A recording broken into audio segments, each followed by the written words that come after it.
Hi there, my name is Sarah Dimbert, and for my big final project, I studied nautical attire, a global history. I found this topic quite interesting because nautical attire is so prevalent in the fashion industry. If you've seen the photo on the left, that's Ariel Charnas of Something Navy, who is a blogger that has hundreds of millions of followers. And you can see that her look is very clearly inspired by nautical attire. Tory Burch's collection, which is shown in the photo in the middle on the top, was completely inspired by nautical attire, and she showed that in spring 2017. The right, Margie David, sent a collection down the runway during fall that so clearly referenced nautical attire as well. And if you see the photo in the middle bottom of the screen, that's a screenshot from Vogue where they did a nautical inspired shoot on a yacht. So I think it's definitely interesting to think about where all these looks came from, because they're all shown in such different ways, and yet they're all kind of inspired by the same thing. So the first thing we need to do is to think about what is nautical. So nautical originated in the mid 16th century. The word is from the French word nautique, or the two Latin and Greek words which mean sailor or ship. It is an adjective, and it means of or concerning sailors or navigation. So the first real nautical attire was worn by the jack-tar. And the jack-tar describes a sailor of 16th century Europe who wore a waist-length tarred leather jacket and a hat for water protection. He also wore loose breeches, which facilitated movement on the ships, and those were referred to as slops. He wore a tunic of canvas or coarse linen. And this outfit was quite practical and allowed him to move about the ship and to stay dry.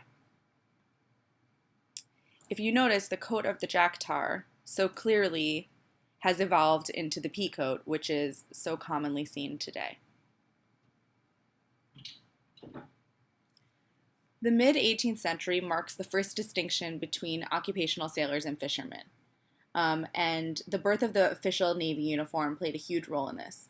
So in England, during the mid-18th century, when the Navy uniform first came about, which was blue and white with gold and silver trim for officers, you definitely see that there is a very nice-looking, sharp, tailored look for sailors, and fishermen kind of were dressed in a more practical way. And this is actually where the term navy blue comes from, because the officers in the Navy wore this shade of blue. So while those officers were looking so handsome and dapper, the sailor wore a short blue or black tarred jacket, cropped trousers, and a knitted shirt that was often striped. Hats by then were made with oilcloth, which was a recent innovation in waterproofing that treated cotton or linen with boiled linseed oil to make it more durable and more waterproof. Traditional sailing garments have had a large influence on recreational and sport sailing apparel. And we see this when we see the birth of sailing as a competitive sport in 1851. In 1896, sailing became an Olympic sport. Yacht clubs were developed around that time to encourage and support the sport of sailing. And dress, for most active recreational sailors, needs to provide some function and mobility. Navy blue, red, white, and yellow are garment colors that to this day are associated with both professional and recreational sailors. So we see in this ship, the American soldiers are dressed quite practically and quite modernly, but they're wearing those colors. And it definitely is a nod to the nautical history. So the influence of sailor style definitely was impacted by Queen Victoria. So in 1846, Queen Victoria had a sailor suit made for her son, Albert Edward, who was the Prince of Wales, to wear on the royal yacht. And parents around the country wanted their kids to mimic this look. It was kind of like seeing a celebrity look, the impact of that. The Prince of Wales definitely had this same kind of effect on society. And in some kind of trickle up, fashion kind of way of evolving, by the end of the 1800s, high society ladies were actually wearing nautical inspired looks as well.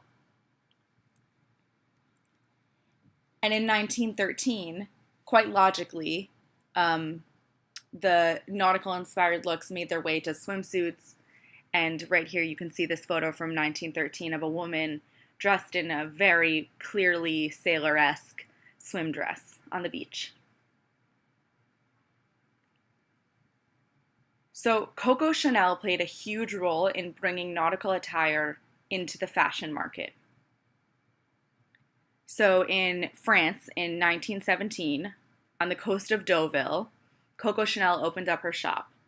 And she was the designer who made the Breton sailor stripe so popular. She was so inspired by the classic simple shirts worn by local fishermen and sailors. And she created looks that were practical, comfortable, and also chic, with the same jersey fabrics and the same striped print. And women went crazy. By the 1920s, nautical was in. It was incorporated into many different looks and outfits, and it was quite popular. You can see this in all of these photos, which are, they show different looks, but they all are a very direct nod to nautical inspiration.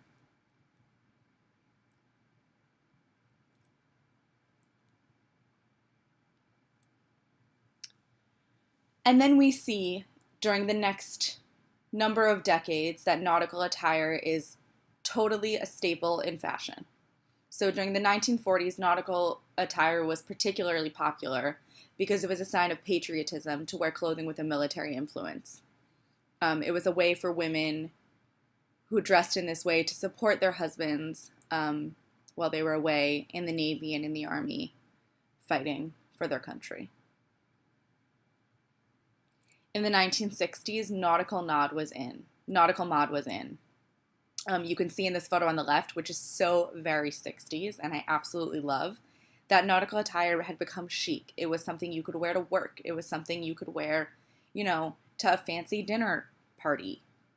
It was a look. It was not just for the beach, like in the photo on the right, with this handsome man so beautifully staring at these ladies. It was definitely a look of its own. In the 1970s, nautical preppy was in. In the same way, there was kind of this tomboy look on the left, which you can see, with like the cool girl in the baseball hat and the wide-legged pant, who looks like she's like ready to grab a baseball bat and, beat the boys. And then there's, in this photo on the right, women who look very high society, ready to go to the country club, ready to go to a golf outing, totally nodding to nautical attire.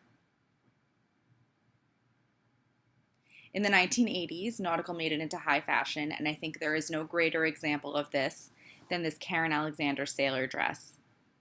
This was featured in Vogue in 1984, and honestly, I can think of few things that are as beautiful as the grandness and the perfect fit of this beautiful dress.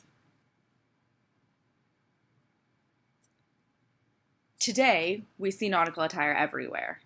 We see it. These are 3 different photos from Vogue from 3 different seasons and 3 different years. Nautical attire is so heavily featured by a designer like Tommy Hilfiger, who uses it as an inspiration for all of his looks. His all-American kind of aesthetic,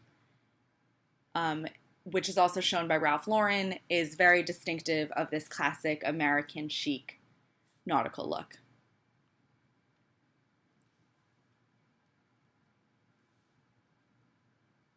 Thank you for learning about the history of nautical attire with me and about the many reincarnations of the style that, Coco Chanel made so popular in the fashion industry, but that sailors and fishermen and Navy officers kind of birthed for us to wear today.